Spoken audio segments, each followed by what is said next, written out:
Hello, folks. I'm just getting the stream ready to go right now with a different game this week because I think people are tired, checked out. So we're going to maybe return to one of the old school chill out streams. But we'll be back with Sky High in the future. But for right now, I'm just I'm feeling Warframe. And I'm thinking Arby's. But not really. They haven't paid me. I don't have any of those weird Arby's Snuggies or whatever. They ain't giving me shit. I'm going to tweet this out now. Think about that while I tweet it, Arby's. Yeah, they haven't given us money, so fuck them.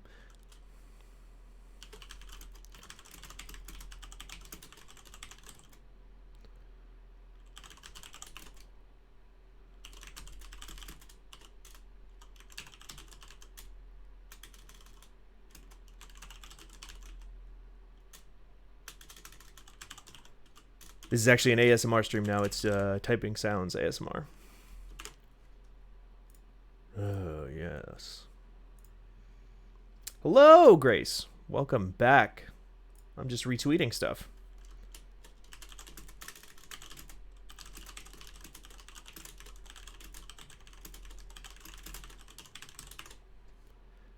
There. Okay. Tweeted. Thrown out. I'm gonna jump into that Discord chat just because I can. Nobody can stop me. Okay, we're back in the mix. The mix. There was a show, not a show. Well, it was sort of a show. There was a event at, I think they do them around PAX, called The Mix. And John had a very funny way of saying The Mix every time we were talking about going to The Mix that I really liked. Yeah, I like that. I like that hat there. Skyrim mod's getting crazy, says Hargrada. Absolutely. I was just saying at the top of the stream that we're probably going to take a break from Skyrim this week because people are tired. Everybody is checked out and clocked out. Everybody's already gone home or escaped from their computers. Some people are going to movies. Merritt and Kenneth are going to movies. Separate movies in separate towns, but they are chilling out, and I wanted to chill out too. I think it's my turn. Sometimes I can chill too, and there's nothing chill about Warframe, or there's plenty of chill stuff about Warframe. There's nothing chill like this guy over here. He's chilling. There's nothing chill about Skyrim. It's a very unchill game. So I thought like something that was like a little bit more slow paced, a little bit just nice and friendly, and not at all gross or weird. I thought that would be a cool way to stream tonight. I might do a short one tonight, honestly. Just again, there's been a lot going on. I don't know if you've read the news. Have you read the news today? If you haven't, well, I'm sorry. I'm sorry if you go to look at the news. If you have read the news, I'm also sorry. But yeah, things not been great out there for a lot of different folks. We talked about that a bit on 99 Potions this week. Solid stream title. Thank you, Hoop Scallions. I've been sitting on that one for like a year now. I was always going to use it as a name for a stream if we all decided to stream together. Some Warframe when we were all hot and heavy on Warframe, a bunch of us. And then we just never got around to it. Streaming became less of a thing, and it has since become more of a thing again. For us, not more of a thing in the sense that we just do it because we think it's fun. We don't make any money off of this. It's just cool. I just like it. Just like I like my Fabriciana Opa Tenet Archiplasmor rank 20. Which I'm going to be taking into combat here in just a moment. See, it feels a little framey. Have I got that frame right? Maybe I'm just so used to the high refresh rate. That's it. That is exactly it. I am spoiled on high refresh rates now on my one monitor, so every time I look over to the other monitor, that one is already running at a lower refresh rate, and then also I'm streaming at 30 frames, so that makes some sense. That makes some sense. But yeah, folks are tired. Folks rightly are taking some time off tonight. They're not time off, but they're clocking out fairly early, so I decided to do a solo thing, and I thought a solo thing would be just some good old farming in Warframe. I've just been getting reacclimated after TennoCon 2021, the big Warframe. Oh, how's my audio level though? The big. Oh, it's great. It's fine. Annapurna stream earlier helped cool the day a bit for me. That's good. I didn't see the stream, but I saw that there was some Outer Wilds DLC that they'd been teasing for a long time. I did see that. And it seemed like they finally went through with it. And that sounds cool. It's not what I was expecting. I was expecting them to announce, if they were going to announce DLC for that thing, I was expecting them to announce like maybe a prequel, maybe a sequel. And I don't want to go into any more details than that because it would get into spoiler territory. If you haven't played that game, it's a great game. People should play it. I have some issues with that game. It did not respect my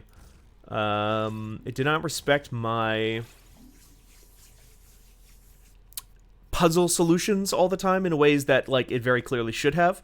So that always bummed me out. So I'm not like as super high as some people, but yeah, it looks really, really great. The DLC seems interesting because it's like woven into the main game rather than like a prequel or a sequel, like I thought. Yeah, Gearless Monolith, this is some kind of battle structure. It's like a jungle gym, but with guns. There is actually a character in Warframe called Korra whose ultimate ability is called Strangle Dome that does literally basically make like a jungle gym. But it's made out of like barbed wire chains and kills people. It's kind of how all this works.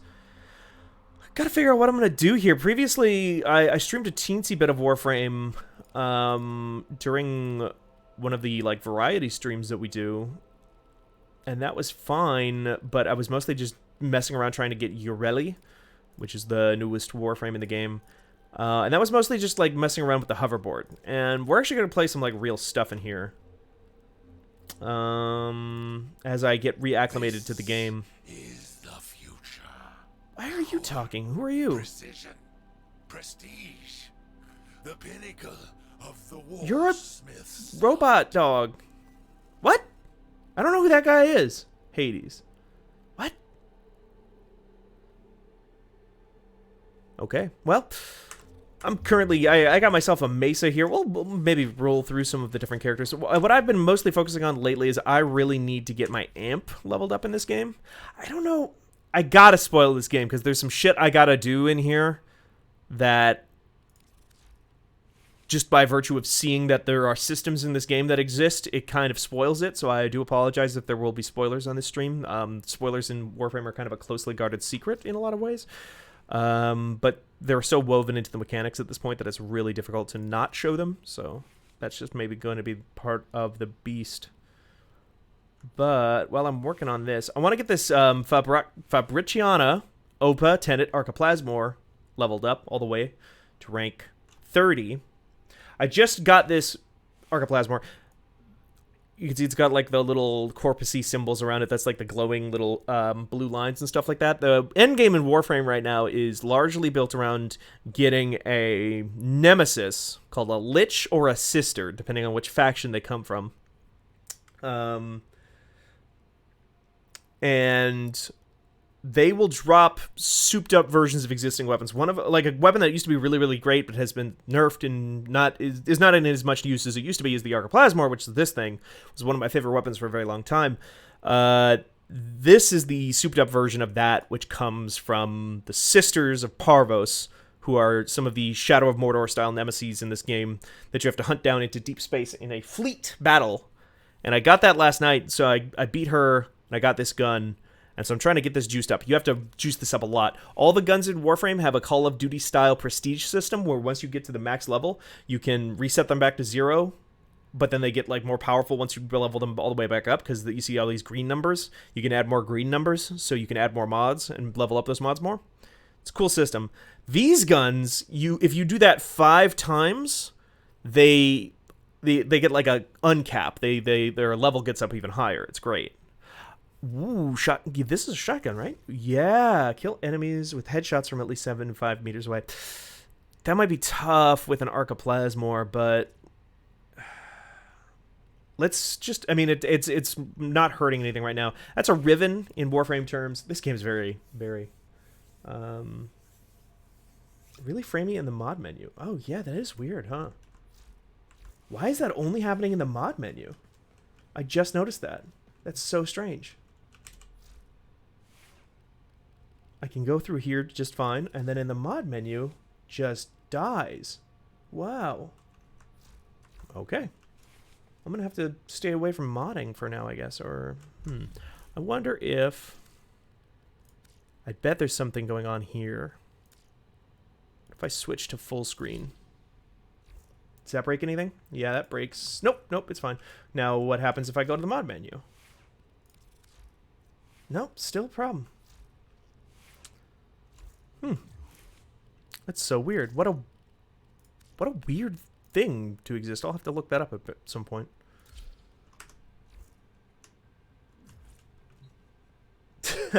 Yeah, Gonchorn says, mods destroying your game. They did the same thing in Skyrim. Yeah, no, it's true. You can't trust these mods. This is the door. That's the spoiler door. If I go through that door, you're going to see spoilers. So if you ever, at any point you see me, I'll always make sure I go through that door instead of teleporting through that door, which I can do. But I won't go through that door and spoil a certain specific thing without warning people first. This is a different door. This is fine. I just have a helmet in here. And this. And a little dancing Octavia. In a window. I wish there was more to do in this room. That would be very, very cool, I think. Like, I feel like you can play the instrument in here. There's like an in-game instrument. Tank, yeah. You can add fish. Oh, that is right. You can add fish. Okay. Let's add a weird zombie fish. And let's add a robot fish. And let's add another robot fish. And let's add a different robot fish. There we go. No vignettes selected. I don't have... Huh. I didn't even know these existed. Well, I take it all back. Apparently there's more you can do in this room. Still think there could be even more, honestly. In like terms of just like hanging out in here. One thing I always liked in Fallout 76, a game that I tried to stream but apparently is very sick if you try to stream it. The thing I liked in that game was that you could like play the guitar or whatever to get a buff. In this game, you can just literally play the guitar. Like there's like a there is a sort of you know what? While I'm talking anyway. Let's just go into the index real quick and get some money because I'm just shooting the shit right now anyway. Yeah, the statue changes depending on which Warframe you are currently playing. So it is a statue of myself no matter what is going on. But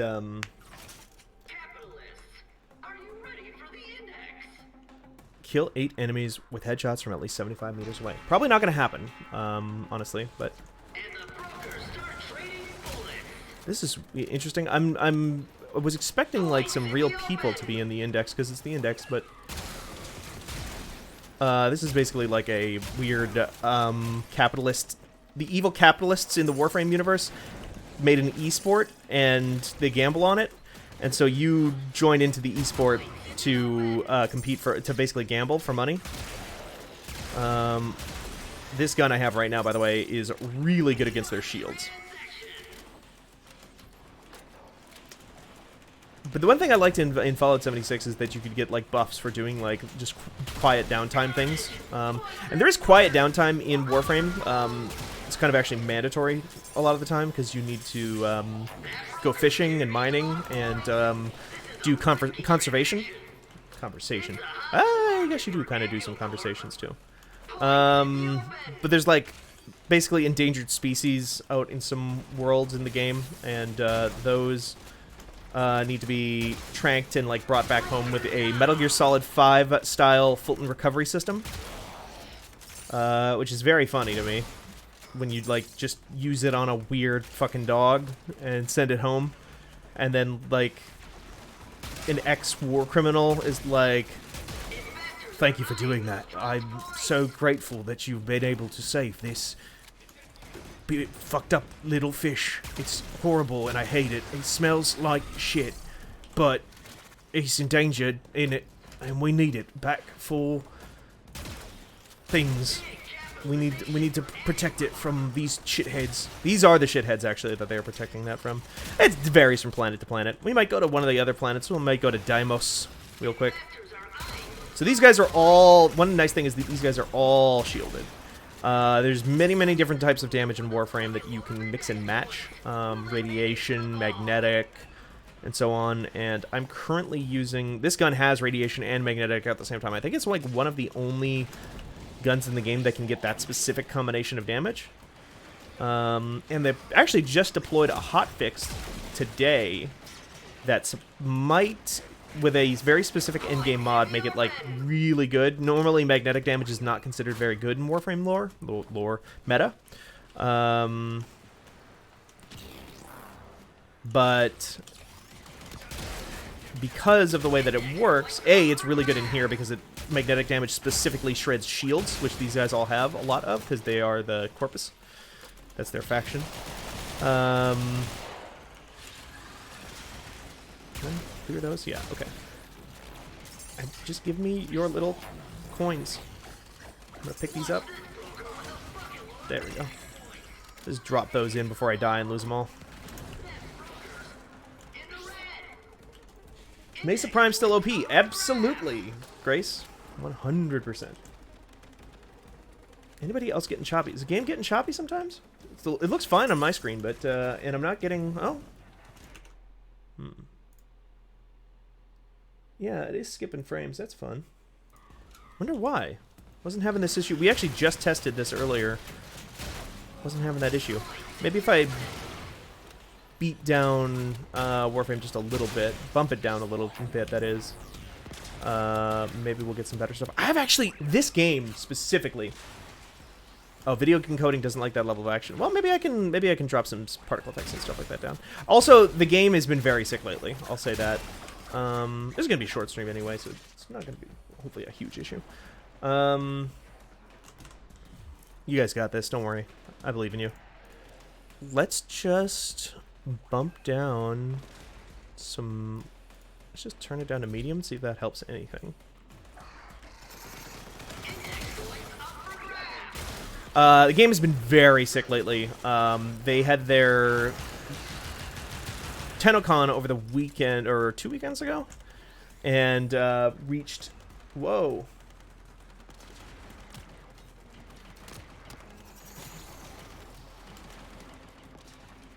I love that the game specifically is what is looking weird right now. I look fine as far as I can tell. Whoa! What it like? It's so wild. That's wild. Game doesn't look like this at all to me. Let me turn that off real quick, see if that helps any. Probably not, no. Oh yeah, Streamlabs does not like this. Streamlabs doesn't like that I'm trying this. It's worse at lower quality. You need to turn this around. Your livelihood and life depend on it. Watch this broker with a bucket load of index points. Yeah, turning the quality back up did seem to help it, huh? What in the world?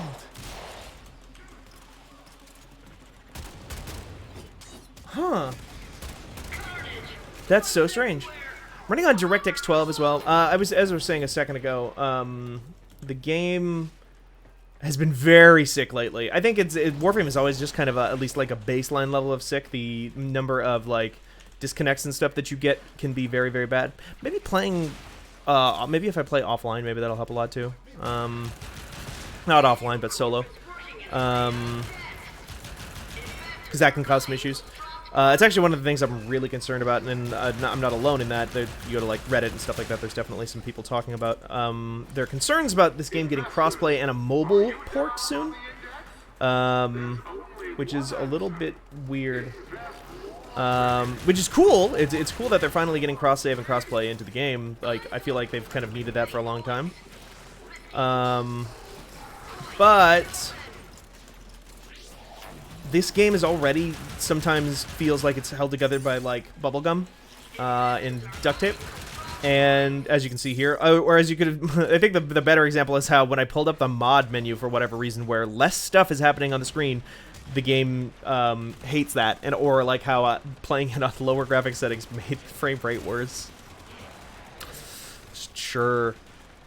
I've heard some stuff about like toggling on DirectX 11 or in 12, and then toggling them back off, or vice versa. can also fix some of this stuff. It's so strange. Oh yeah, Warframe is very doable solo. Well, I didn't know that falling into pits killed you in the index mode. Interesting. Warframe is very, very, very much doable solo. Some of the late game stuff can get a little bit tedious, more tedious, and you might have to use like very specific builds.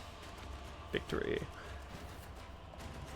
Oh, we had a manga minute redemption. I've been reading Tokyo Tarariba Girls, which is a manga by the creator of Princess Jellyfish, which I've actually never read, despite owning a bunch of volumes of it.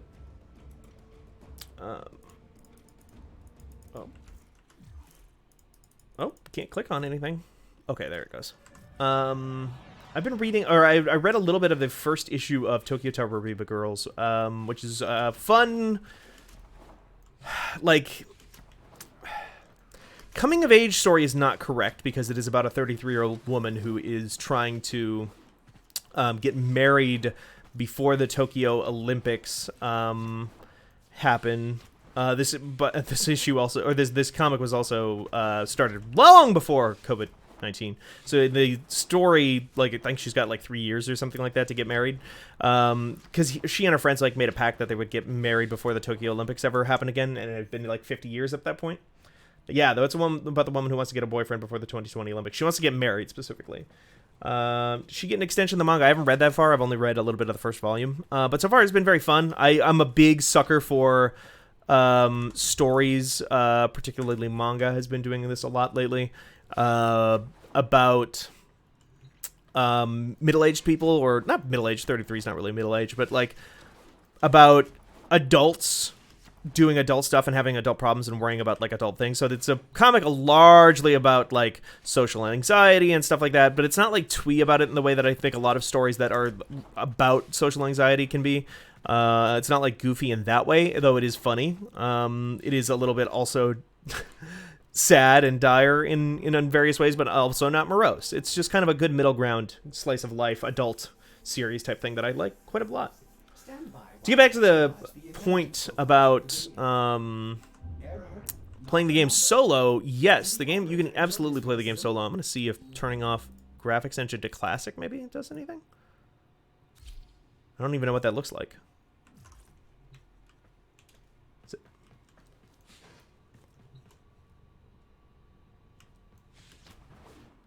Oh, here's the ultimate test. The mod test. You just have to have very specific builds for certain very specific tasks in the very late game of the game. Other than that, you're mostly okay. The game does scale a lot of the encounters to your level and the number of players playing. I've not... Okay. Mods? Okay. Hey. Okay, so that enhanced graphics engine, turning that off, I guess, whatever that means. I'm curious now. Can I... What is different? I think I look maybe a little bit less shiny.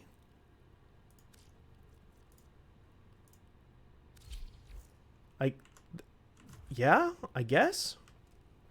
Is the lighting might be different. Is the lighting different?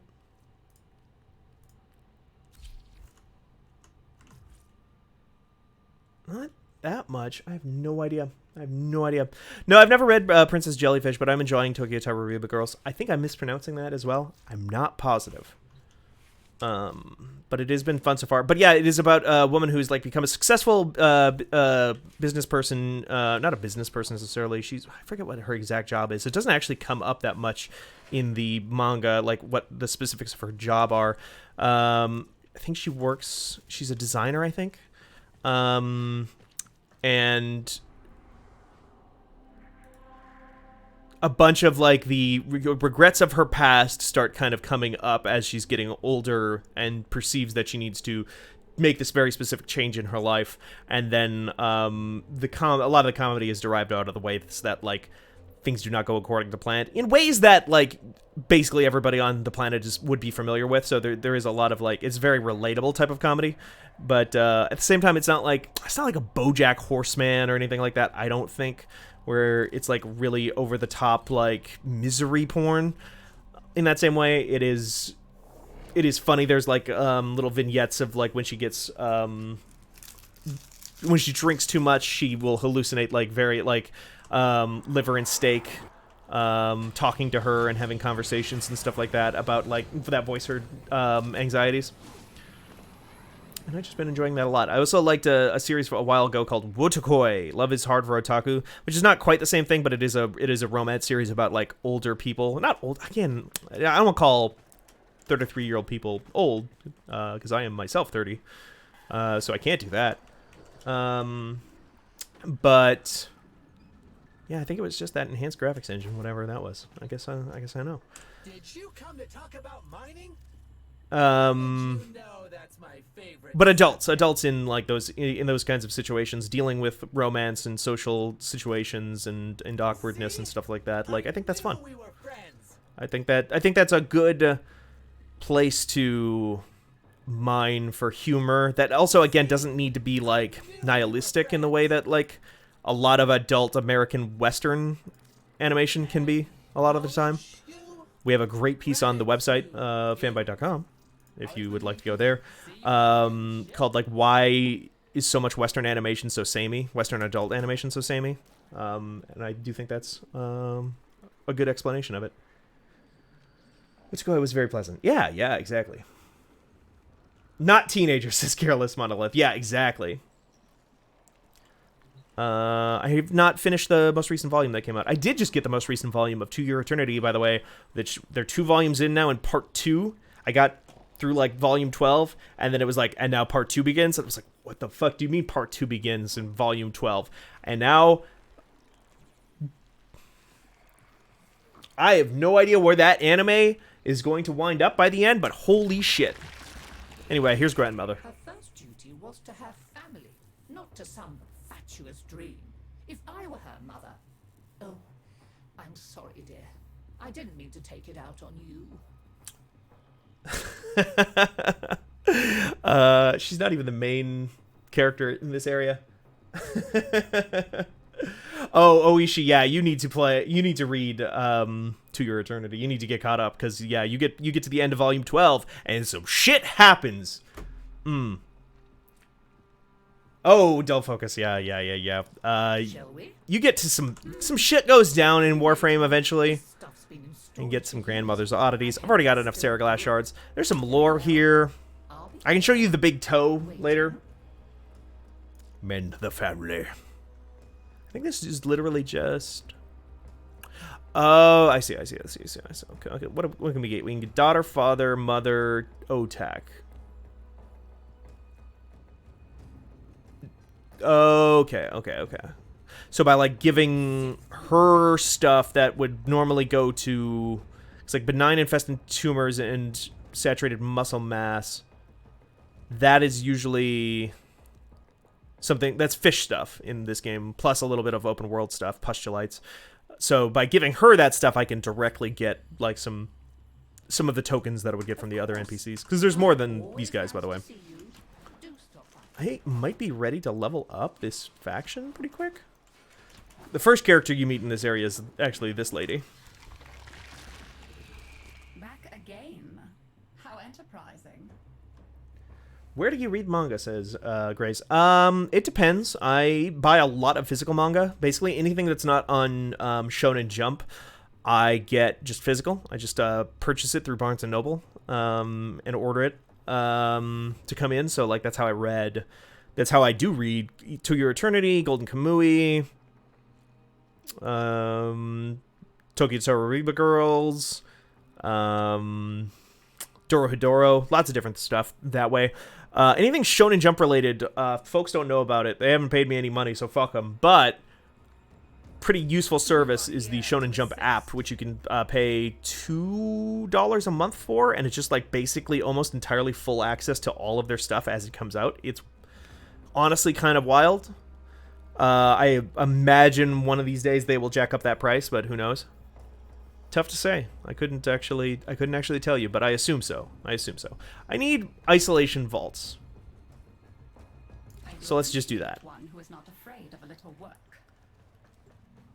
Have you ever read any Inio Asano manga? I'm not sure who that is, so maybe. I doubt it, though. I'd be curious to know who they are and what they've made. Secrets. Find a way to get inside, and the Necroloid will guide you through. See what's happening Oops. down there. Tell I me was what looking you at chat need and I to ran know. into this big orb. By the way, this the lockup on stream right now, that is not your stream, by the way. That is on this end. Every time you load into an open world in this game, in my experience, you get some of that slowdown. So that is normal, as far as normal is. Manta sub right now, but the library is pretty limited, says Mythar. Interesting, okay. I've not read Manta. Not heard of that.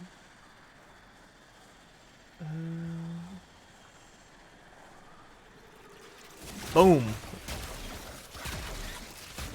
This maybe looks a little bit simpler, a little bit plainer, but it's not too bad. With the enhanced graphics off, using the classic graphics here, I think this is okay.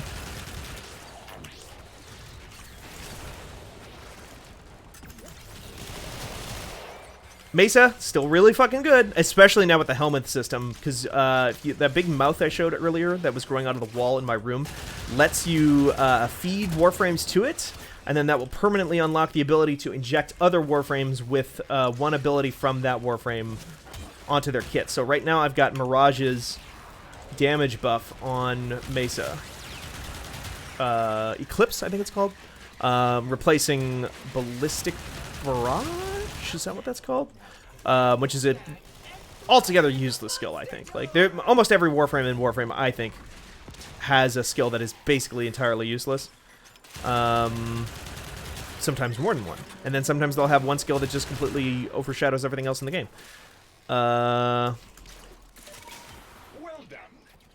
But Mesa in particular, Ballistic Battery, I think is what it might be called. I think her level 1 skill sucks, so I replaced that with a damage buff, which makes a lot more sense for her.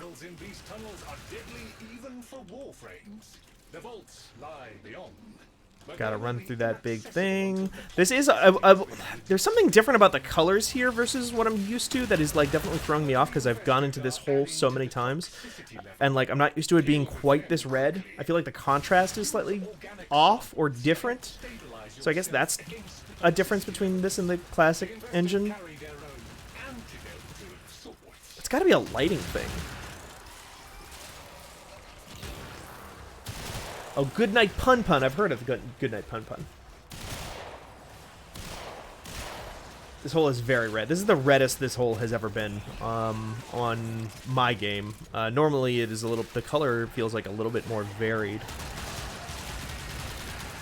Other than that, it doesn't seem that different. Other than the fact that it doesn't seem to fall apart. Earlier, I was in the zone. I was listening to the Persona 5...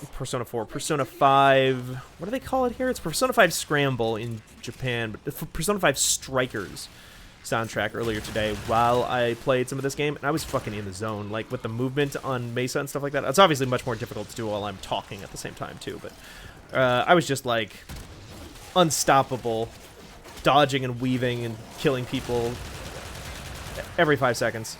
Every 5 seconds. 5 every second, more like, in Warframe. Very fast running game. Okay. Now I should be safe to summon my mech. You are almost through the infested tunnels. The Entrati ruins lie just ahead. The gun on this is actually in need of some upgrades because I prestiged it, so it's actually pretty low level right now, but I can always rely on my earlier power there, my built-in power, where I go into artillery mode. Oh, they already killed the Necromech. Okay, got the Animus Matrix. That's what I'm here for, is those Animus Matrices. I actually need to get out of the mech and run into here so that I can get the stuff. There we go. Now let's bring the mech back down. These guys can be a real actually, in terms of like solo play, these guys are actually a huge pain in the ass to solo until you get your own mech, in which case they become a lot easier. But even now, because you can only hit them in very specific spots on their body. Hey, knock it off. and it's very hard to see, in my experience, where you're hitting them. My concerns, but that was expertly handled. Unless, of course, you just like look for the numbers and see like, numbers are popping off. Disabling one arm is a good start. The necro See, like that. There you can see the yellow numbers popping out of their back. There we go. Got the Orokin Animus Matrix. That was expertly handled. The Guardian is completely Grab this. Grab that. Now where? We gotta find... so all of these vaults have a special room. A secret room. We can mess around in. Oh my god. This, okay, yeah, this is... The more I play, the more obvious the changes in the visuals of this game become. Because, like, this is so... The contrast is so strange right now. Like, I'm so yellow, and this room is so blue. Huh. But I guess it makes Streamlabs sick. So now that little floating skull robot is hanging out with me. He's two robots in one. He's like a fail-safe in Destiny terms, or like literally any robot from any sci-fi game or media property ever, where he's like, sometimes he's nice and sometimes he's mean and weird. No. But he's cool. I like Otak and Lloyd. They're actually just two guys that just, like, share a body. They're not really, like, one robot that changes its mind.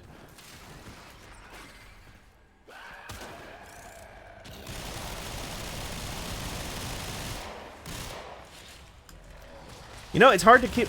Once I get talking about manga, it's hard to get me to stop. So, the manga minutes, they run longer than a minute. Minute is, like, an aspirational, I think. Like a lot of things I do, more aspirational than execution.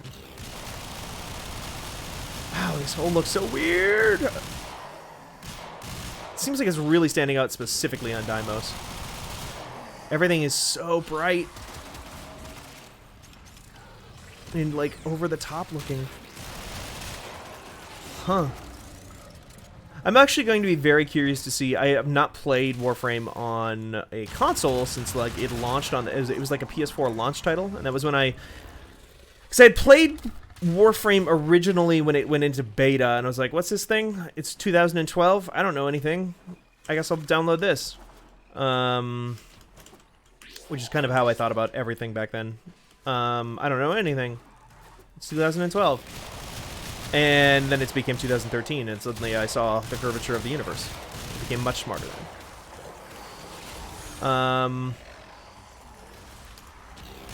So I played a bunch of it back when it first released, and I was like, oh, this is cool. It's like you run around these corridors and you shoot these guys, and you sit and meditate in front of this big circle, and you get cool robot guys, I guess. And that was basically what the game was when it first launched. And then I started getting back into it again when the PlayStation 4 launched, because it was one of the free launch titles on a system that had nothing to its name, because I don't know if people really know this or remember this, but like when the PlayStation 4 and Xbox One launched, people didn't know, people being like EA and Activision and all that stuff were like, people don't want to play video games on a console. They don't want to. They want to play them on their phone. They want to play Dungeon Keeper. They want to pay $600 for a copy of fucking Dungeon Keeper. Because they need to pay money to get the transactions to get the dungeon base built up. Console games are over. We just want these phone shit. And it turned out people very much wanted both. And so those consoles started selling very well. Not as well as these ones, I don't think, but pretty well.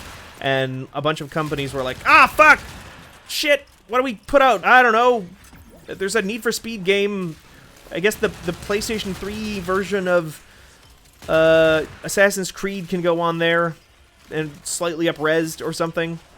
So you ran into a lot of that. And then also, in the case of Sony, a lot of indie games and free-to-play games really held them up early on.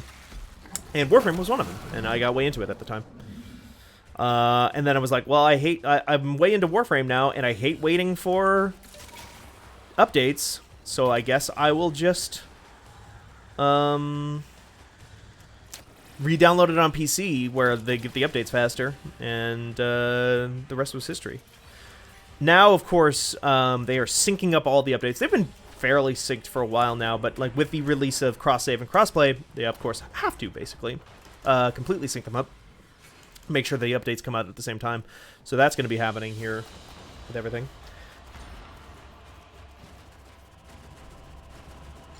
Mother token, residual Malador, residual Verimia. 3 Animus Matrices. Ugh, this is one thing I hate about Deimos. Deimos, anything involving the robots, whether it's killing them or controlling them, is a fucking grind. Because I just got 3 of those matrices. Spoiler button being hit here, by the way. You can get out of the mech. You can get out of your Warframe. That's all I'll say about it. And you can slide.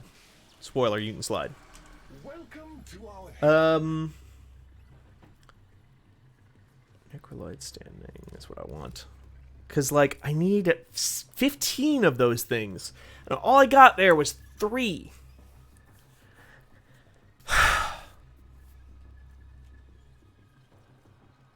But I'm so close.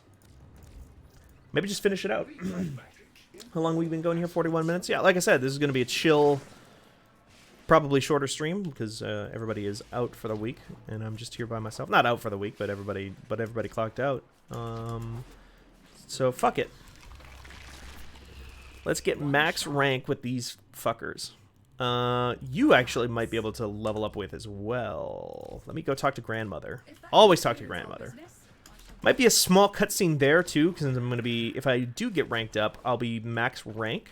So there might be a small cutscene to go with that. I don't know. I literally don't know. There was a thing with one of the factions where you got the max rank and like something big happened, but in this, like, I literally have no idea. I haven't looked it up. Shoot, if I could slide my normal body, I wouldn't even want to mech. Yeah, I mean, if you could slide like that, that'd be awesome. I slid down the stairs last week. I don't know if they mentioned this. The reason we didn't stream Skyrim last week was because, exchange family tokens. The reason we didn't stream last week was because I fell down the stairs and hurt the shit out of myself. I'm fine, but it was annoying. Exchange family tokens. Literally nothing? Nothing, Grandma?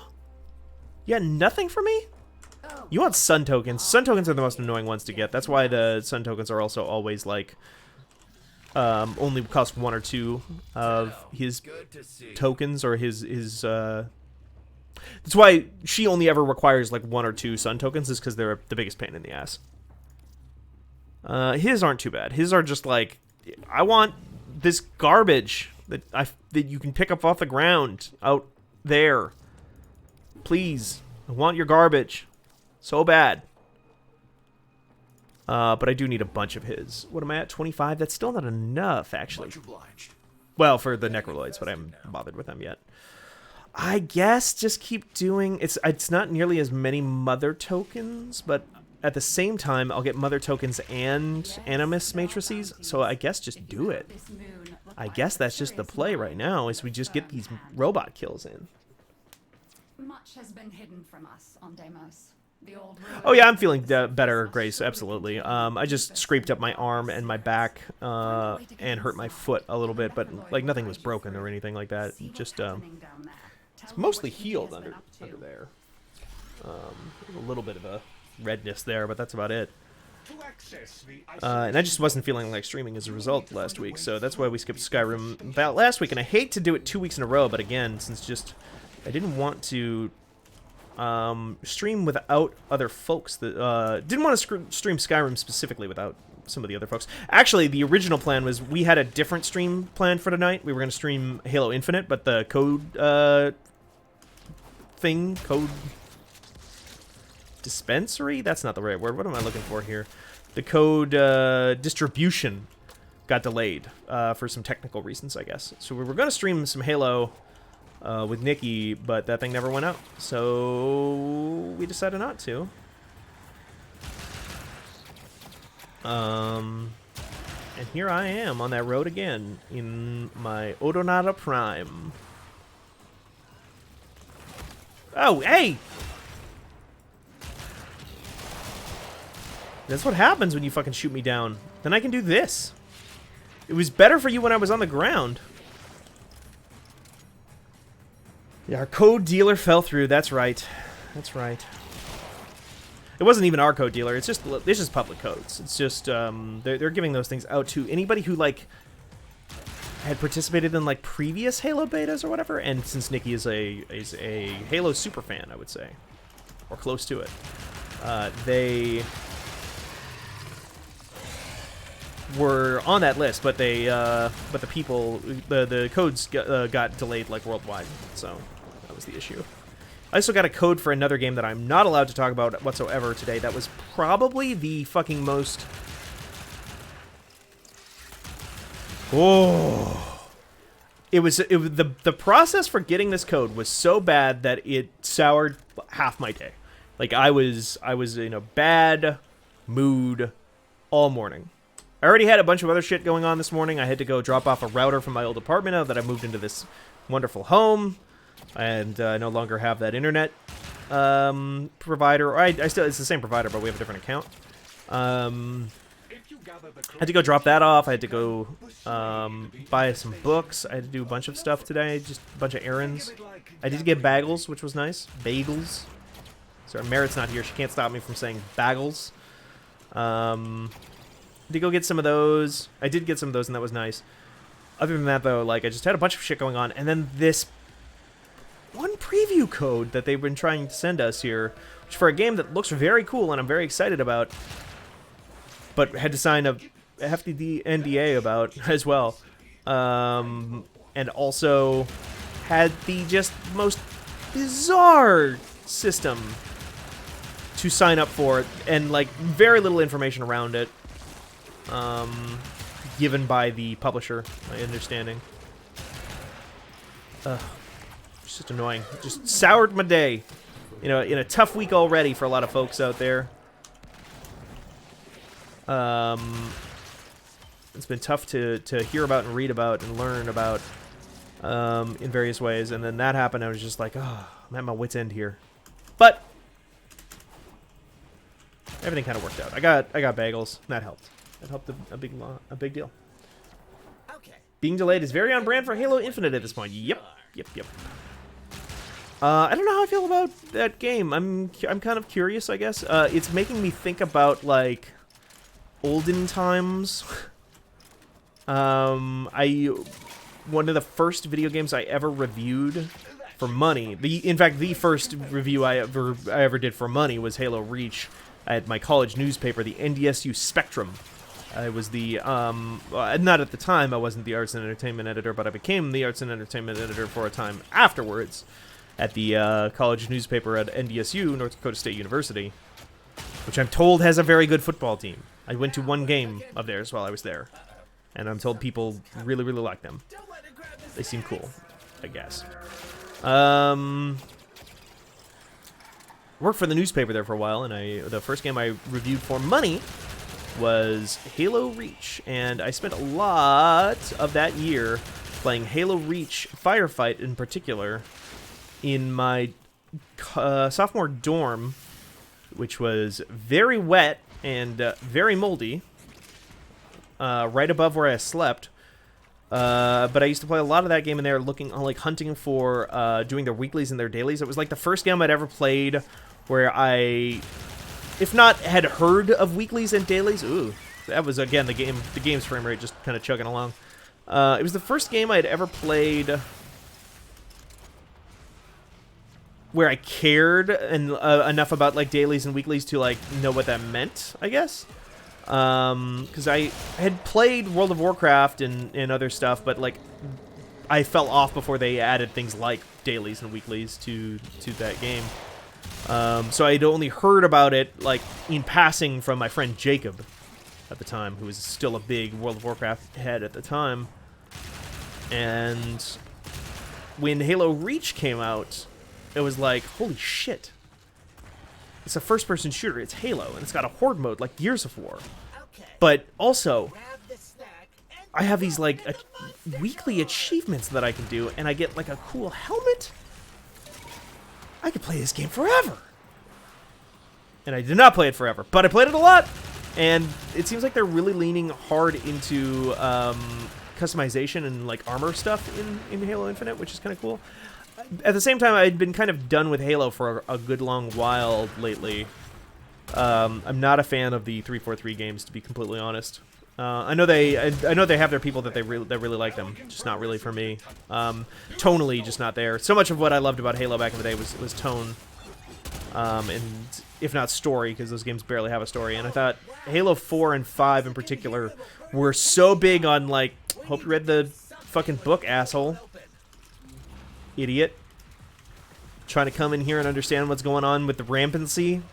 You don't even know, you haven't even read the Cole Protocol? Can't fucking believe it. Just don't even play. Don't even play. No, no, no. Put that controller down. Leave me alone. Go play. God, what would I have been playing in? What else would I have been playing in 2010 when I think that game came out? Is it 2010? Yeah, maybe. Yeah, 2010. That would make sense. I don't even know what else I would have been playing around that time. Probably a lot of PlayStation 2 games that on the PlayStation 2 that I brought with me to college. What did you put on your bagels? Nothing! Not this time. Try to avoid the old cream cheese. Strawberry cream cheese is like kind of my go-to, but I don't usually get like regular bagels anyway. I usually get stuff that like already comes with things. An everything bagel, for instance, an Asiago. I had string cheese at the same time because I'm just like eating a lot of string cheese right now because it's supposed to be healthier for you. Fallout New Vegas, yeah, I actually probably would have been playing a lot of Fallout New Vegas in 2010. That's a good point because I was huge. I played the shit out of Fallout 3 in my freshman year of college, most of the DLC in my freshman year of college, the year before then, so Fallout New Vegas, yeah, I would have definitely been around when I was playing that game. Mech time. Boom, boom, boom. Actually, I don't want mech right now, so I need to, like, move faster. Mech not very fast, not in tight spaces. This is a fight in tight spaces. I gotta get back on that game, too. There we go.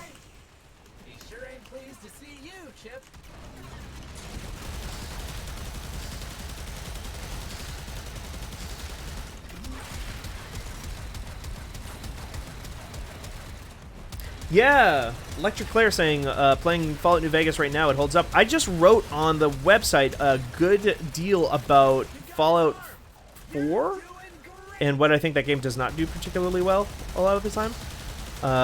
And then I was at the same time playing Fallout New Vegas before I went back and beat Fallout 4. Oh, I need to turn this on. I played the opening few quests of Fallout New Vegas.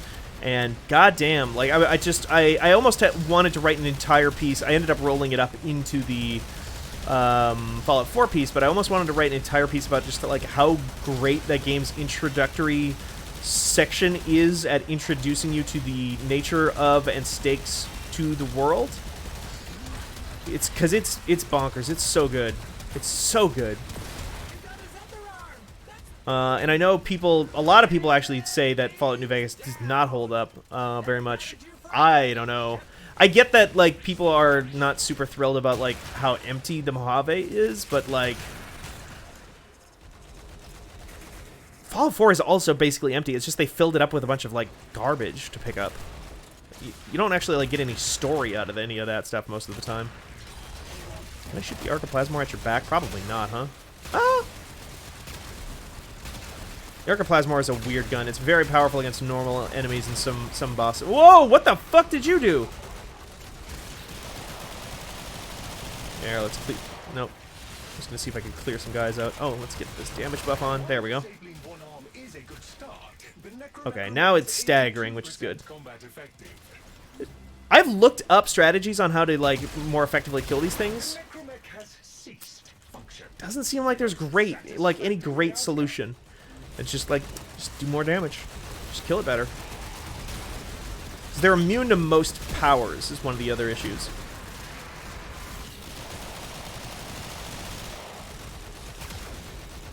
Fallout 4 doesn't even hold up for the duration of Fallout 4. Yeah, I mean, like, the article title that I published was Fallout 4 has aged like a ghoul in 2021, which I understand the irony of that headline based on the Fallout lore, but I lampshaded in the subheading, so don't worry about it.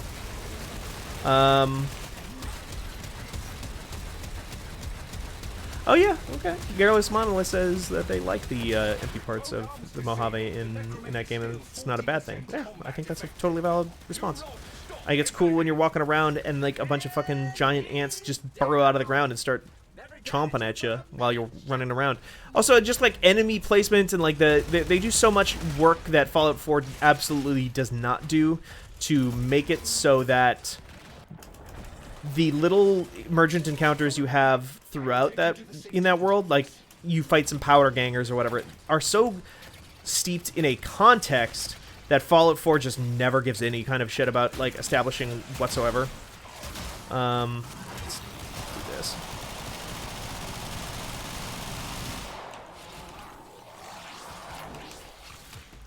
Like one of the great things about that game is like it opens you up with the like concept of the powder gangers, which is like these are they are tied to a major faction in the form of they were prisoners of the New California Republic, were press ganged into forced labor, into prison labor, who escaped because of lax security, because the NCR is unable to provide as much security to those details as they once did, because everybody's getting pulled away to go fight Caesar's Legion, and now they're attacking this little town, and you have to decide if you're going to work with them or join the powder gangers and become a raider. And all of that stuff is established to you in like one quest in like the first 30 minutes of the game. So now you know who the NCR are, you know what their position is in, because they're fighting a battle against Caesar's Legion, and you know that they're losing that battle, or at least it's not a sure thing if they're going to win, because if they're pulling people off of like security details so much that they're like letting these roaming gangs get created out in the desert, they must be, in dire need of troops. So you know that, the factions, you know that the Caesar's Legion is also a big player, even though you don't know much about it. You know that the powder gangers exist, and you can like go hang out at their base eventually and see them. So when you see them wandering around the desert, and it's just like a random little fight that has no kind of real story bearing on the game, you know what all that means. And it's like, oh, okay, I fought these guys, and they're mad at me because I sided against them in that quest early on in the game.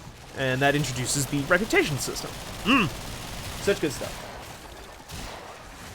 Yeah, Lecture Claire talking about the Minutemen in Fallout 4 who are just like weird cosplayers. Yeah, there was a thing in Fallout 4 that I thought like if they had leaned way harder into would have been really cool and like been a good use of the Minutemen. But there's basically like a diary entry you can read at one area where you find out that, because they talk about like the Raiders, and like most of the enemies in that game are just called Raiders.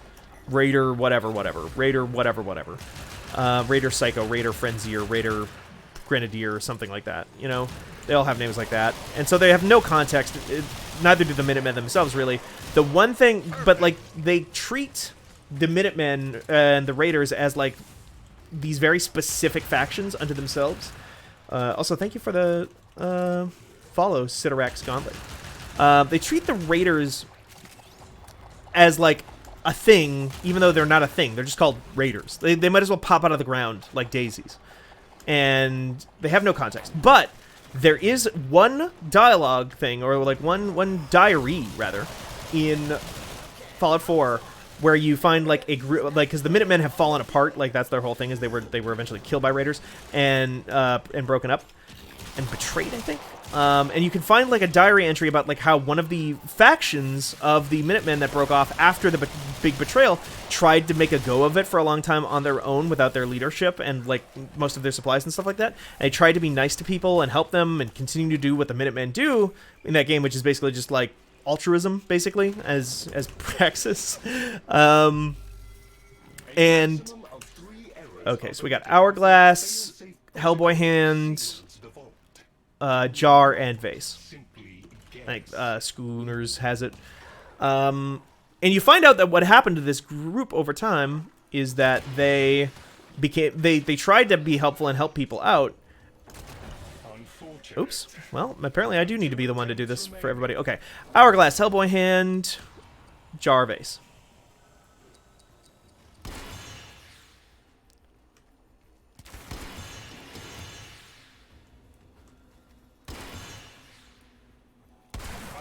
And they kept getting like, oh, we, you know, our arrangement is we help people and they like give us some food or they give us some money, like whatever they can spare, and in exchange we like, you know, protect them and whatnot. And then they kept getting screwed over and screwed over and screwed over by people who didn't have that money to begin with but wanted like the help and stuff like that, or needed the help.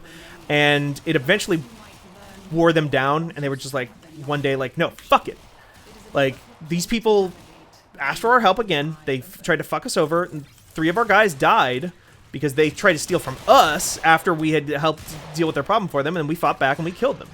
And then we took their food and took their money and stuff like that because they didn't need it anymore because they were dead. And that like leads to this like road where they become the raiders. And if that had been like part of the game in a bigger way, I think it would have been a much more interesting story than what we saw. If like the game then like had you address that in any major way, I think that would have been very cool.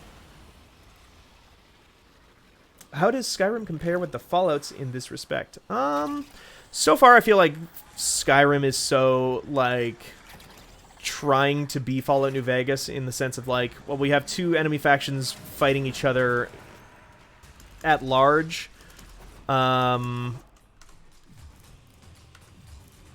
they're kind of morally ambiguous, and I don't think it's as particularly clever as either of those, and it feels like Skyrim kind of lives in the shadow of New Vegas. I think, like, to a large degree, just Bethesda as a company lives in the shadow of New Vegas in a lot of ways, even though I think New Vegas was not, like, a massive hit. I do think, like, some of the folks at that company have a chip on their shoulder about, like, how the critical darling of those things was, like, Morrowind for them, which was, like, 80 years ago, and then there was, like, New Vegas, a game they did not make, but was made using their, like, engine and stuff, and that's the one everybody loves to think of.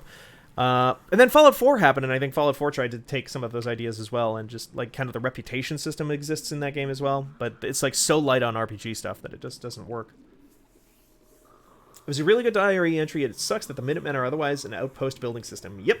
Yeah, absolutely, and it's not even a good outpost building system is my problem. I downloaded a ton of mods and had a much better time with those mods. There was a mod called Sim Settlements that lets you actually get something from your settlements and stuff like that, and like assign people to different roles and things, and that was really good. And you got like money as tax payments basically from the Minutemen, and you could send them out to go get stuff for you, and like I added a bunch of more unique settlers that would come join your camp and stuff like that all had like custom fan-made voice acting and unique personalities, and that was cool. Even the fiends who are in the New Vegas equivalent to the raiders have a headquarters and leaders, and there are bounties out for them. Yeah, so good.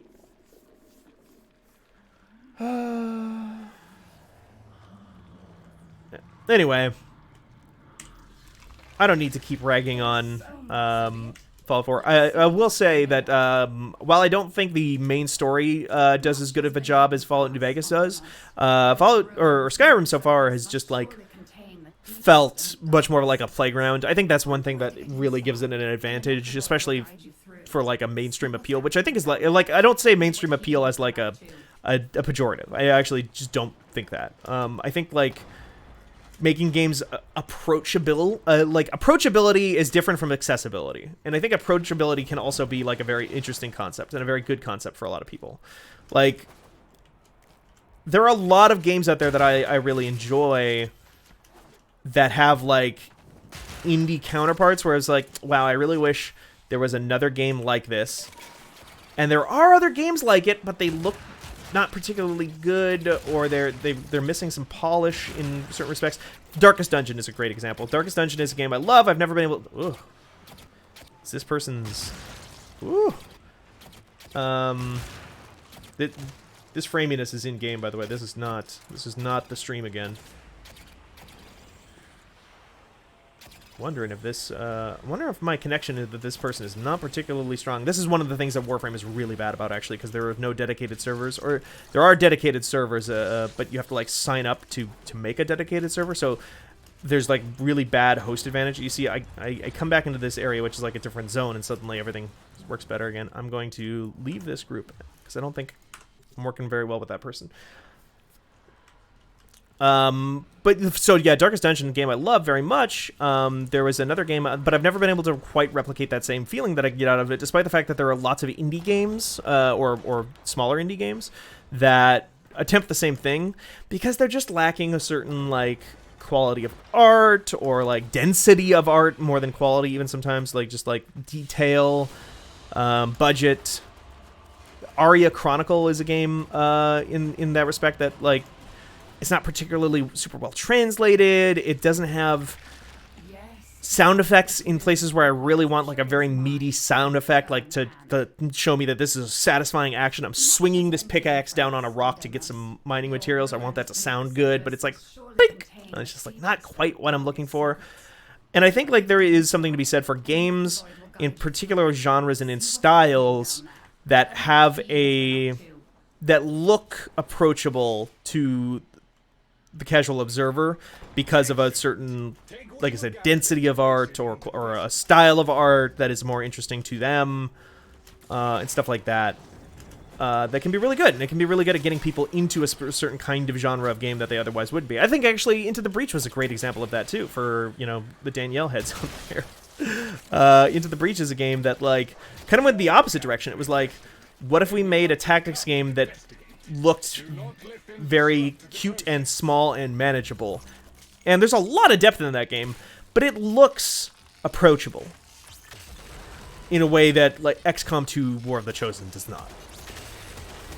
And that will get people into a certain style of game that they otherwise might have never given a shot.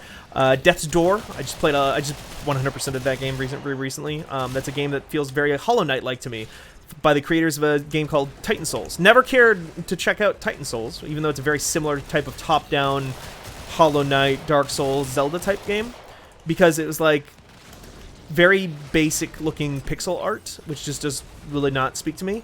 Whereas Death's Door has like this very intriguing 3D art style that everything looks almost like plasticine and like little toys without joints running around, like little like if you bought Star Wars toys and made them run around, or Lord of the Rings toys or something. But like, so it's almost got a stop motion or claymation quality to it, but like much higher resolution because it's 3D graphics, and it's like very cool, very very spiffy look, and I love that game.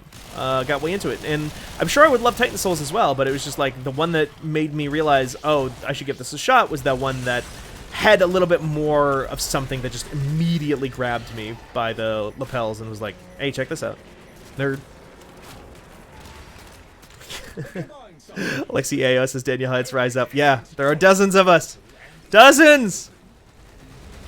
That's not true. There are many people who love and respect Danielle, as they should.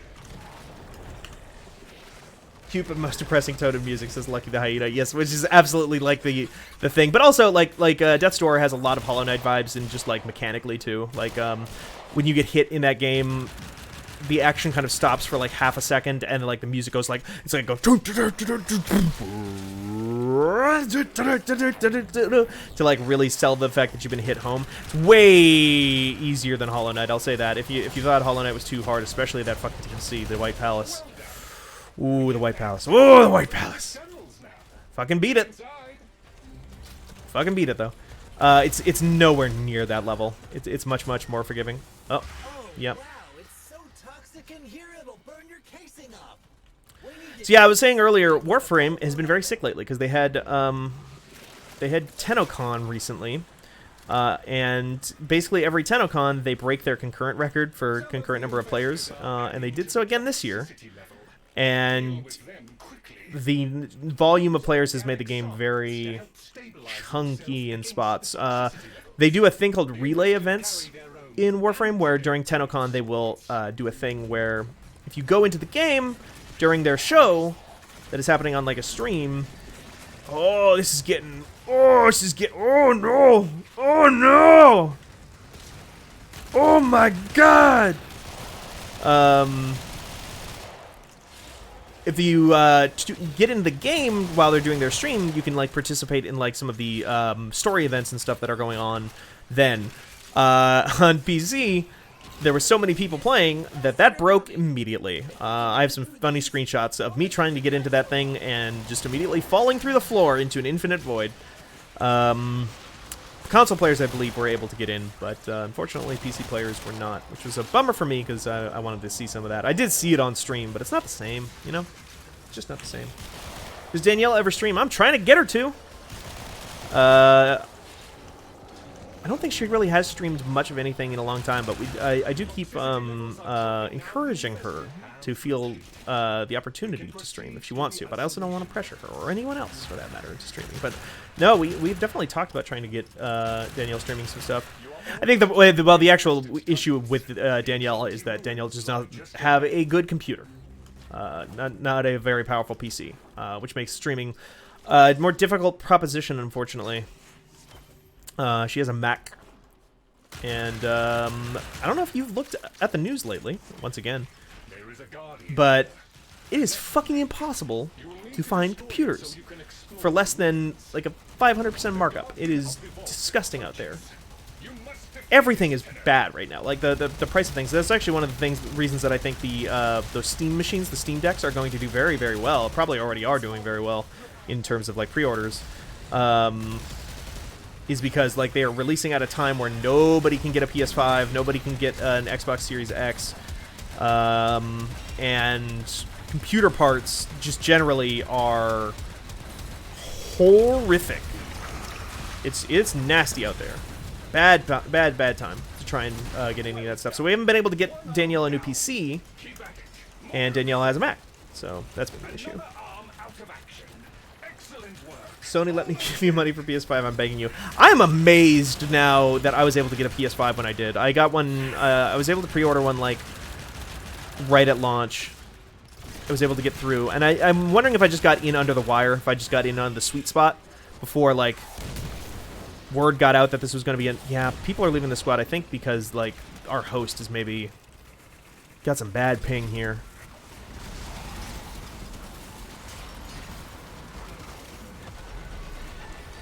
Making this a little bit harder than it needs to be. New to Deimos, says this person. Yeah, okay. That's probably why we're not doing too much damage either. We're doing okay. We're going to kill this first one here pretty quick. I'm glad I built my PC at the start of this year. Shit was bad, but not nearly this bad. Yeah, I'm also very glad about that same thing. I bought a ton of new PC parts like 2 years ago or something like that, and you know, the real basic stuff, just like RAM or whatever, like things that aren't going to change too horribly much. Oh, need to turn on my shields. Things that weren't going to change too horribly much in price or whatever, but or not in terms of power. So I had a lot of that already sitting around for a PC that I just needed to get around to building for a long time. And then right before things got really bad, I bought like a new processor, a new graphics card and stuff like that, and then things got bad. So yeah, I also got a, you know, much like with the PlayStation 5, I also got in under the wire on that sucker. Tropical Freeze stream again, says Del Focus. That was a hell of a setup. Yeah, that was like Danielle streaming out of her Switch into her Mac, then Nikki or Elby or somebody streaming a stream of her Discord stream to Twitch, and then it was like on a 25-second delay or something. I can't even remember all the steps that were involved in that thing.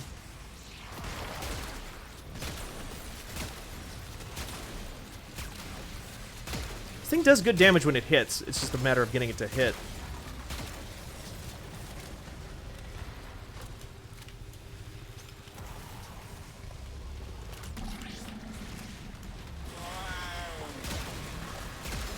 It does okay damage. I mean, it's not. It's barely upgraded right now because I've just got it.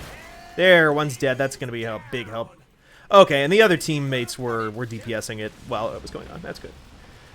I confess I had my... Yeah, I'm glad. But yeah, I mean, it's the same thing everywhere. It's like you can't get cars right now because cars all have computer chips in them, and so all of that stuff is going into cars and phones and everything. And it's like, my understanding is that like it's not even necessarily a shortage of chips. Like, that's kind of a misnomer. It's just that, like, people are buying so fucking much because of the pandemic and stuff like that. And so people were starved for new tech. The Guardian of Oops. the Vault approaches. You must defeat it, Tenno. Starved for new, like, things to do indoors and whatnot, and just needed, like, some kind of stimulation, and then bought up all their new stuff at the same time. People with stimulus checks, obviously, to a certain degree, I'm sure that played some role to some people. People needed to go places and move places, again, during the pandemic and stuff like that. Like, I moved during the pandemic. The housing market is fucking wild, though, too. This economy! I'm trying to live, but this economy!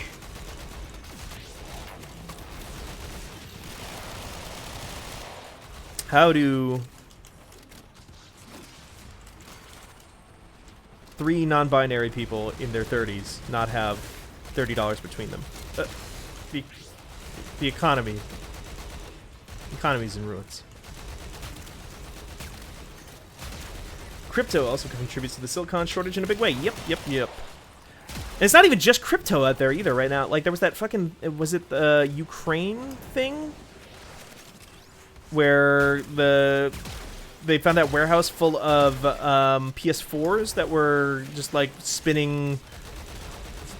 Like, just spun up all over, and everybody was like, crypto mining. And it turned out to not be crypto. It was fucking... They were farming FIFA Ultimate Team shit to sell on eBay or whatever.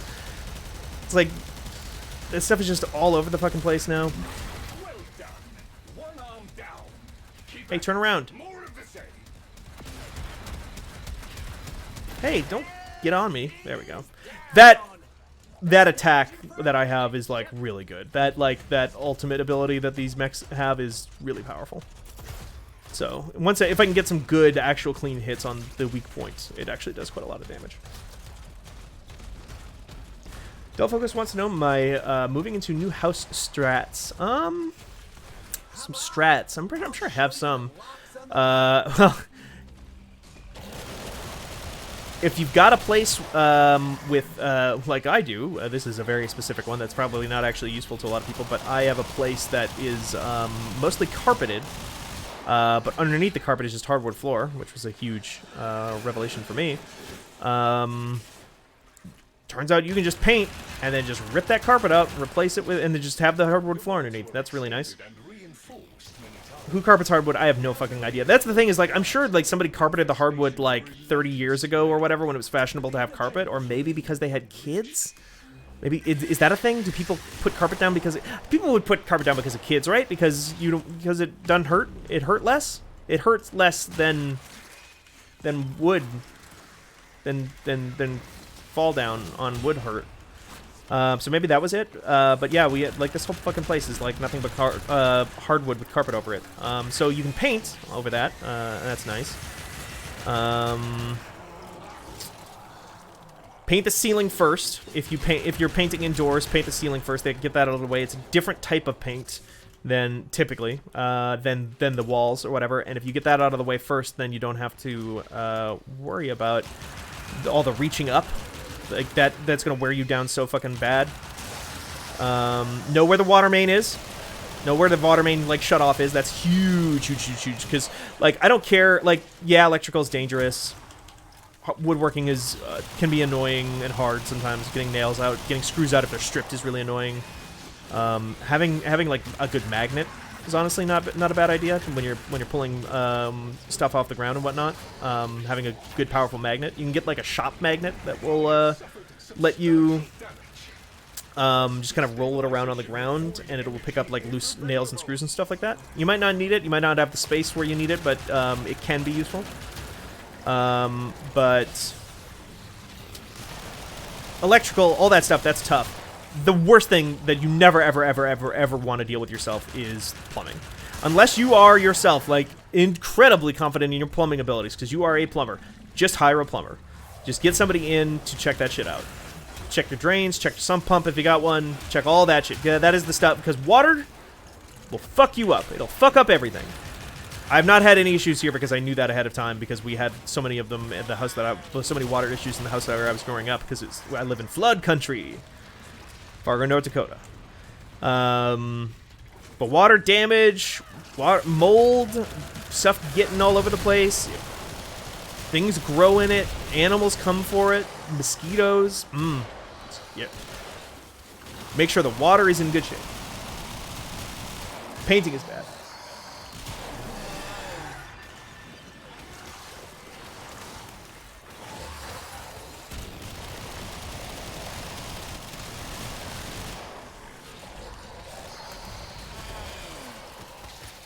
Yeah, I hate painting. God.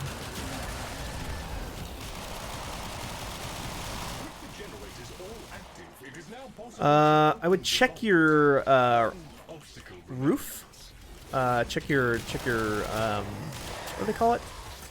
Thing that you put on your roof. I know it exists. What is it called? It's like siding, but for the top. Shingles. Check your shingles. Because a lot of, especially older houses, and a lot of people are selling older houses right now because it is so lucrative at the moment. It is such a seller's market at the moment that like a lot of stuff that wouldn't at one point have been sold is now getting sold. A lot of what is I am told by my uncle who knows this sort of thing, who's a contractor, not a contractor, but he works on buildings and roofs and stuff like that. Gutter, yeah. Gutter is also actually a good thing to check. I'll talk about this in a second, but the shingles and what they use for shingles and roofing and stuff like that now has changed quite considerably in the last few years. I don't know what the thing is, so I'm just going to reset and see. Okay, 3, amulet, eyeball, hourglass.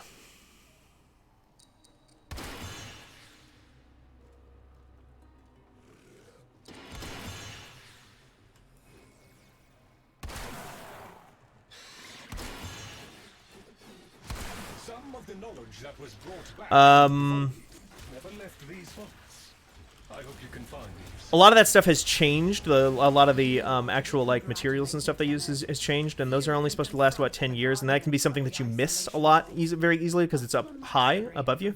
If you have a chimney in your new place, or even if it's not like in use or in service or whatever, check the mortar. That's another good one, because if you park underneath that, like next to your house or whatever, and it's like in a place where brick could come loose on your chimney and slide down, you don't want that to hit your car and smash in the ceiling or the window or something like that. That's a thing to worry about.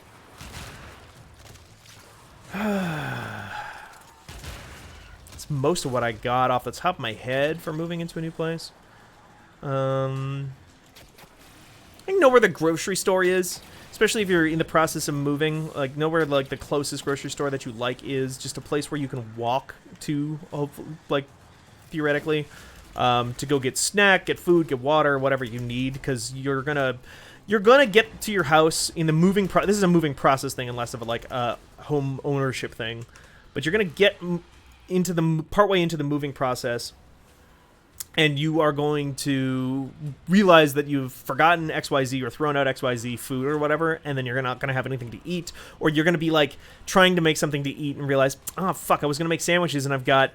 what did I forget? Oh, bread. I've got meat and cheese, and I guess I could just, like, honk this into my mouth, but, like, come on. So, like, knowing those places... And also, it's just fun to, I think, personally, have a place that you can go to on walks like that, like walks with a purpose... particularly if it's close by enough that you can make that walk in like 15 minutes or something like that. I personally like to do that. This is a life thing, I guess. I like to do that for pop a lot, like my Cherry Coke Zeros, if you will.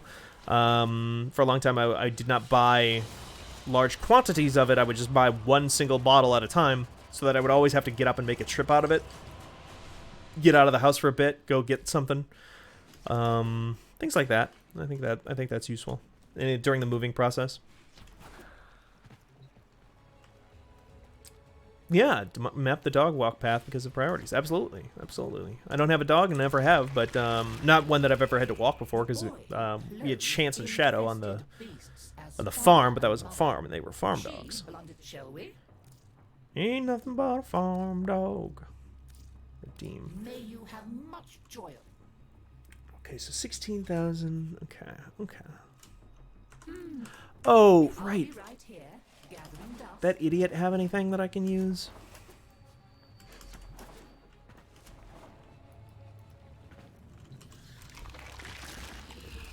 Poor Caleb. Glad Indy was the most important part of your home buying decision. Monotony is bearable. Hope? What big tentacle petals you have, Granny? Yeah, absolutely. All the characters in this game. Big plant people. Big weird fungus plant meat people. Capture Dimos wildlife. Okay. Okay, okay, I can get some stuff from here. Thank you. Thank you. Thank you. I need these. These are useful. Because I can trade them into Grandmother for Grandmother tokens, which are actually worth a lot of juice. Oops. Just grab that. I don't got any other use for these tags. I don't think they literally do anything else. You shiny. Maybe like one other thing that they do, but I don't recall exactly. Daughter probably has some stuff too. Kaylee. You understand, don't you? The feeling of splitting open and Get those. Get them in bulk always, because it is a better exchange rate for you than it is for them. And you're gonna need a lot of these tokens when you're ranking up reputation here in Dimos. My experience. I like this reputation system a lot better than the ones in the other open worlds, to the point where I'm like kind of surprised they haven't gone back and put the token system back in there. There was a weird pushback to it by myself as well, in fact, against the token system, because it was complicated and strange and weird and different. And like a lot of things in Warframe, it makes sense. It's just not explained to you. So why would you think it makes sense? It makes sense if you already know what you're doing, but otherwise it doesn't.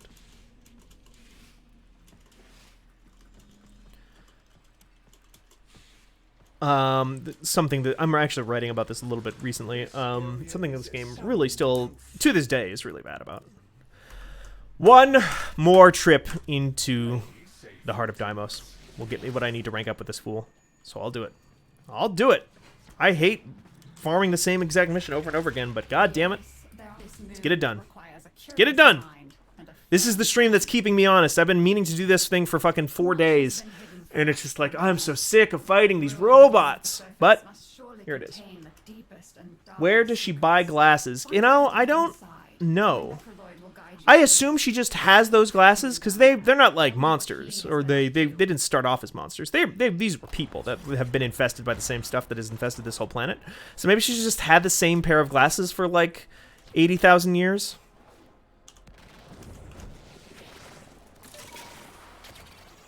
They're good glasses though. That's a good character design. I remember when I first saw that character, when this game came out, I was like, damn, all right. Damn Warframe, damn Digital Extremes. You know what the fucking perverts want? Good on you. You know what a very specific class of pervert wants. And you know what? That's okay. I mean, they know what several different classes of perverts want in various different character designs. Nope.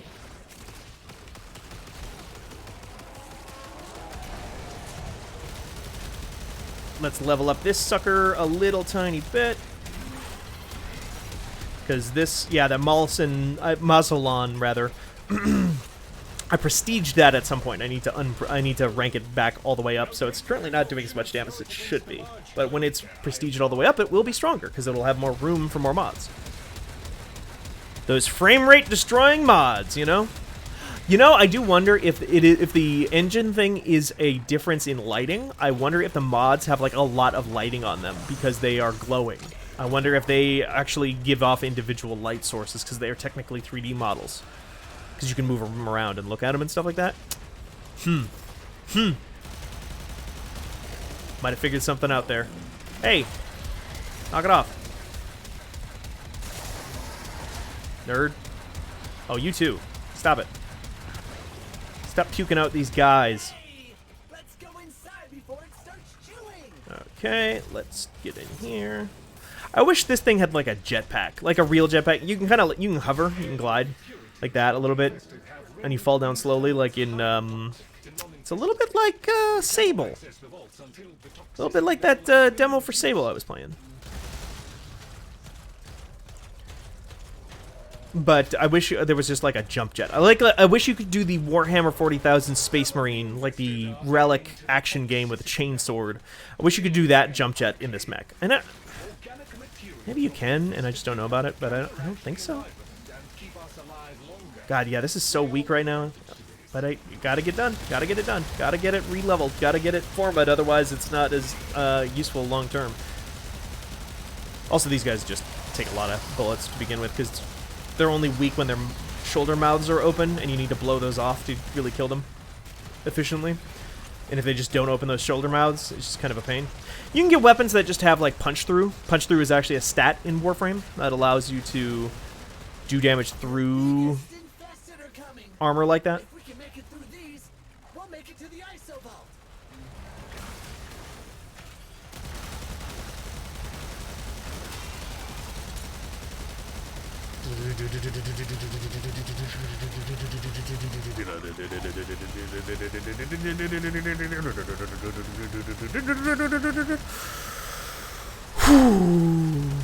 Gun, gun, shooty gun. Oh, this is pretty cool though. I can do this. If I kill enough guys, it charges up a super shot, which is still actually, even with the reduced damage on this thing, very powerful. You're kind of actually, when you're using this weapon, kind of one of the things you're supposed to do is kill a lot of like weaklings to get that super shot, and then use the super shot on the big guys. It's just when there's not a ton of weaklings around. Oops. We went the wrong way, friend. When there's not a ton of super weaklings around, you don't have that option. Well, that guy went down fast. I've got a team that knows what it's. Oh, that guy was using the backpack guns, like that. Oh, it's not hitting though. Oh, it turned around. With both arms disabled, the necromech is still 40% combat effective. Do not. I'm really interested to see. So the new war is the expansion that they announced at TennoCon this year. And I'm very curious. It does seem like they're going back and making some changes to the world and whatnot in the game, because like one of the things that you see is one of the other open worlds in this game getting kind of blown up and destroyed, sort of Apex Legends or Fortnite-like. They blew up the map. They blew up Skulltown. Whoa, that sort of shit. Them doing that for some other areas, and it makes me wonder. Ooh, really makes me wonder. It makes me wonder if perhaps they will do some overhauls to some stuff that has needed some overhauls for a while. Because they're really good. Warframe is extremely good at adding new shit all the time, new shit to do, and new shit to farm, and new shit to find. But it can sometimes leave older stuff languishing. You know, like the fact that like the Deimos bounty system works completely different from everything else. Like no other place has that token system. Hey, oh right, I can just do this, huh? Eat it. The fact that that does that as opposed to anything else is a little bit weird to me. Nobody, like, they haven't ever gone back and changed that. But one of the places that we show them changing, or that they show them changing in the trailer, is Cetus, which is the earliest open world zone, which might mean that they're going to make some changes to how Cetus bounties and stuff work, and they've just been waiting for this expansion, because its expansion has been a long time coming. It was announced in like 2018 for 2019 was the original release date. Now it got pushed back.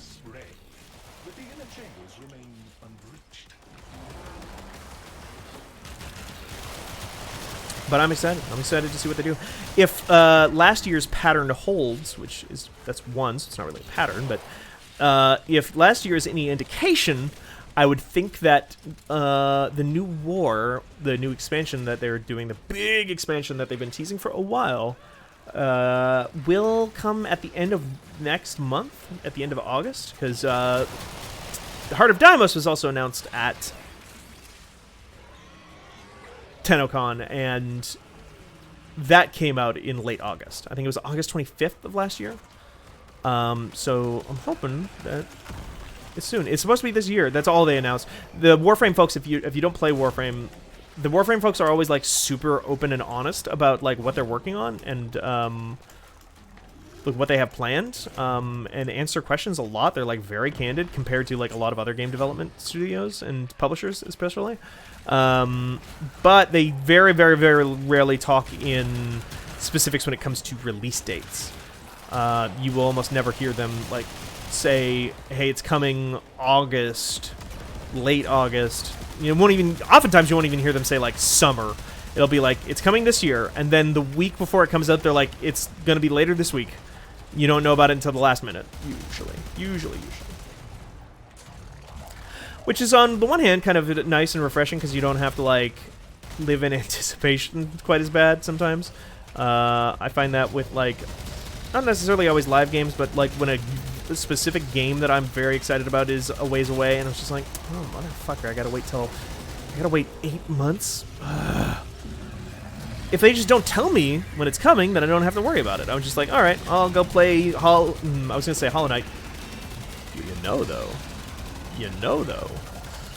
What if I went back and replayed Hollow Knight? Enough time has probably passed since I played Hollow Knight to replay Hollow Knight. Fucking love that game. And Death's Door has me itching for that exact kind of experience. In the same way that, like, I itch for a Darkest Dungeon-like sometimes. And actually, I should check back in on Long War of the Chosen, the Long War expansion mod for the most recent, for the expansion, War of the Chosen in XCOM 2, a game I played on stream not too long ago. Warning. Damage registered. What do you think about Warframe's lore setting overall, like in terms of consistency and tone? Also play Hollow Knight. Yeah, I love Hollow Knight. I'm gonna play. It's the question of like, do I replay Hollow Knight? Because I've already played it and all the DLC. And I got all the endings. Like, I've done it all already, but I fucking want to play it again. I think that the tone and story of this game, I think there's some stuff in the game that is like, they make it too hard to find. It's like voice acted and stuff too, like codex scans. You can buy this item that lets you scan certain things in the game that's like, scan all these enemies. Okay. Downwards thing, Hellboy Fist 3 jar. But once you get to the Second Dream and War Within and the Sacrifice, I think the tone and story of this game is like fucking incredible. I think the Second Dream, like, it was always a fun thing when I helped get Merritt into this game the first time when we were recording shows like Numbers Go Up, and Merritt was like, oh, it seems like, I guess, another loot shooter to play while I'm not really into Destiny right now. And then, like, got to the Second Dream, and she's like, ah, shit, this is, like, one of the most affecting sci-fi stories that I've seen in a long, long time. It's good. It's really good. I'm curious to see, and they're gonna start doing the bonus quests after this, so I'm gonna leave this group and let them do that, because I want to go turn in this mission here. The Second Dream stuff is so fucking good. Grace says that they wept. Yeah. Uh-huh. Y'all finally got me to play the Second Dream. Awesome. Fantastic.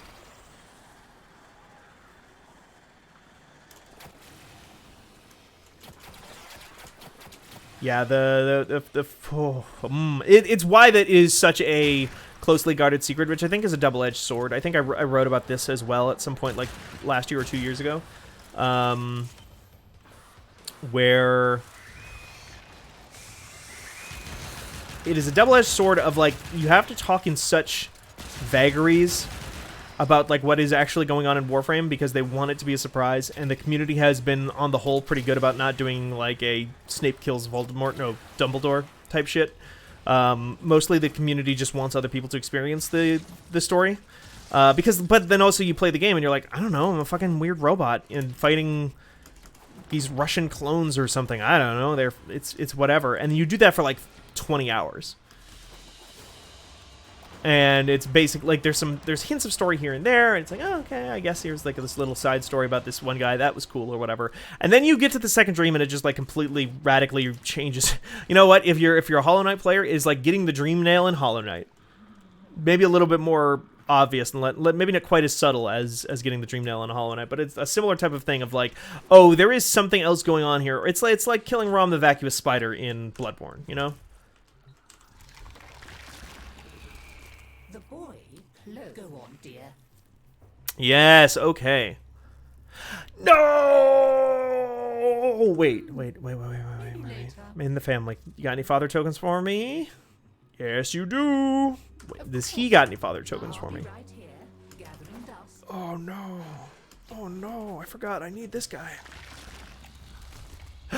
Okay. Okay. Oh, I might not have quite enough. Gave them names of honor. Lucent Terror Globe. Whatever they were. Ganglion, that's fine. Pets.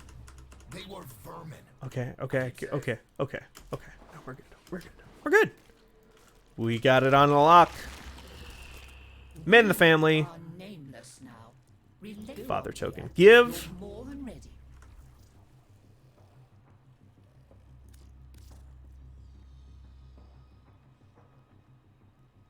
Don't fret, dear. We'll find another way. Always Okay. nice to see you. Okay. Don't stop. Grace, are you caught up with the War Within and all that stuff? I know you played the second Dream. Have you played beyond that? Again. How enterprising. Rank up. Rank up, Tenno. Rank up. Very well. I am reasonably certain.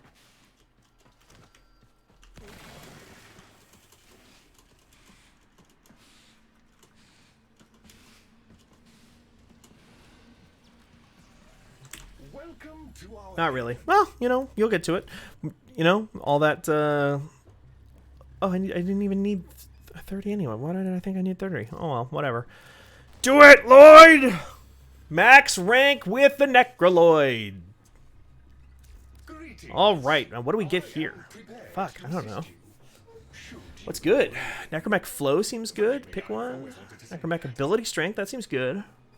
Pressure point. Ooh, melee damage doesn't seem super useful, but I guess I had a really hard time sticking with the game. I think that's fair, actually, Grace. I fall off this game for like months and months and months at a time, and then play like hot and heavy for like 3 weeks, 4 weeks, and then fall off again. I should actually probably take a break before I burn myself out, because that Nora's Choice Battle Pass thing is coming on August 4th, and I should mess with that. I want to see what's in there. But I do that with a lot of games too. I think Warframe is one of the ones that most specifically happens with. Morgha Blueprint Cortege. What? Okay, I'm trying to some primary fire. Okay, blaster enemies. Double-barreled shot of energized slugs. Okay.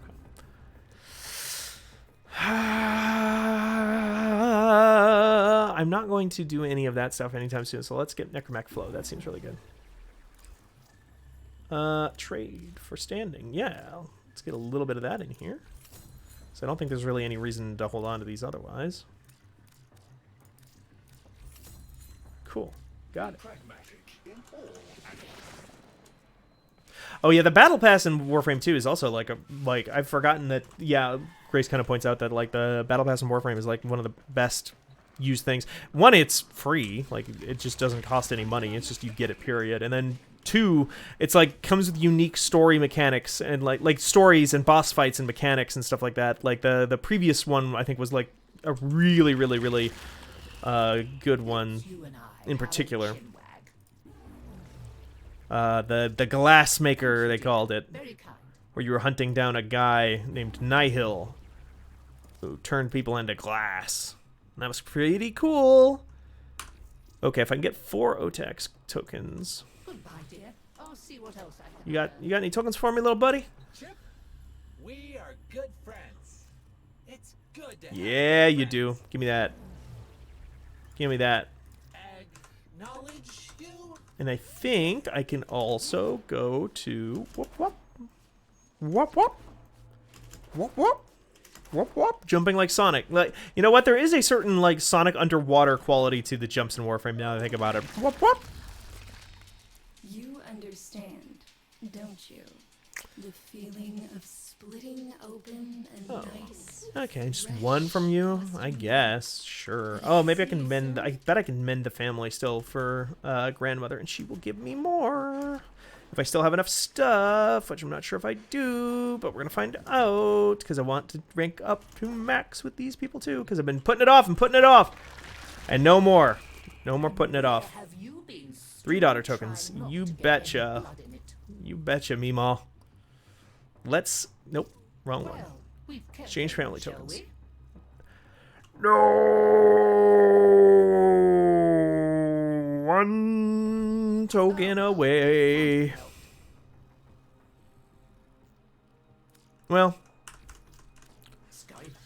I think it'll be fine. Let's see. Let's see what we can do here. 8 grandmother tokens. That's actually a lot of juice. That's a lot of stuff to get. May you have Yeah, much okay. joy of it. Yeah. We're fine. We're fine. We got 7 mother tokens. It's only 700 though. Hers aren't worth anything. Oh, well, I don't have enough anyway. Actually, now that I see that, I'm close. Very close though, huh? I'll be right here. Very, very, very close. But I won't have enough daily standing left to get that. But we got all the way leveled up in the Necroloids. And hey, let's see what they got for sale before we log off, because I've been going for almost 2 hours here, and I was saying it was going to be a shorter stream. So almost 2 hours, I think is long enough. I'm gonna go find something to play. I've been meaning to finish beating that Disco Elysium final cut because I fucking love Disco Elysium. And Oh, reliable you had some stuff to say. I suggest we continue nurturing this partnership for the foreseeable. So this stuff, my understanding is a lot of the stuff in here is just like not explained right now. There's like that cosmic clock. There's a bunch of lore on all these walls. I think they explain a lot of stuff going on in here. Yeah, short stream like a manga minute, yeah. Before I do, let's just see what we can get here. Maybe we can buy some fun thing here. Ooh, an Ayatan Kitha sculpture, rather. How much is that? 50,000? I want it, though. Don't make me go fight more robots. Why?